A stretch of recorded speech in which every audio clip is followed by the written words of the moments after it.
this is a real-life story. A story that was told by my sister. Yes, it is her story and here it goes. It was midnight when my coworker called and said that she was getting married. She was so happy and excited. She told me that the wedding would be next month and I will be her maid of honor. I smiled and agreed. Good for her. After 1 month, the wedding day, I sighed deeply before I started walking towards the altar. I was so nervous. I was shaking that I was just staring at my heels, silently praying that I wouldn't fall. I really hated crowded places and those cameras made me even more nervous. I was about to turn left when I heard someone calling my name. I just shrugged it off and continued walking.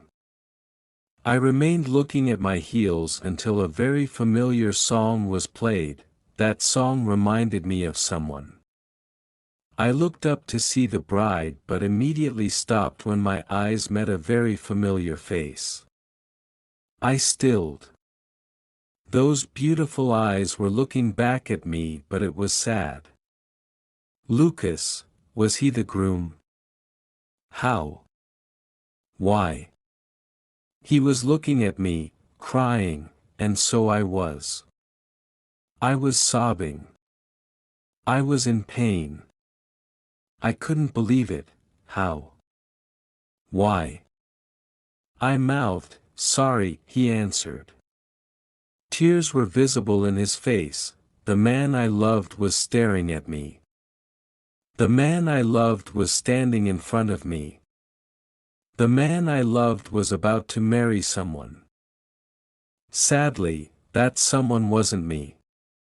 It was so painful. I immediately ran after the wedding. I didn't know how I managed to witness Lucas marrying someone close to me. It was torture. I went home and cried so hard. It was so painful. Then I remembered. It was me who left him 2 years ago. I had my reasons. He begged and cried in front of me not to leave, but I still did. I had to. It wasn't easy for me to leave him, but again I had to. Before I left that night he told me something. I could still remember those exact words he said, "I will for you because I love you." I held on to his words. I was ready to come back but I was late. I couldn't blame him.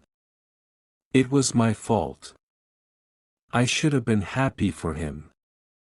I should have been happy for them. Goodbye Lucas. Lucas was my sister's first love and first heartbreak. I asked why she had to leave Lucas but she chose to stay quiet, and I respected that. It's already 15 years since it happened. 15 years and my sister still can't get over with it. It was too painful. I saw how she suffered and cried. She even hates wedding after that. She is already 48 years of age, single and no plan of getting married. For Lucas, I hope you are happy right now. Best wishes for you and your family. For 8, I hope you can finally forgive yourself and move on. We miss you. Just always remember that we are here for you. The end.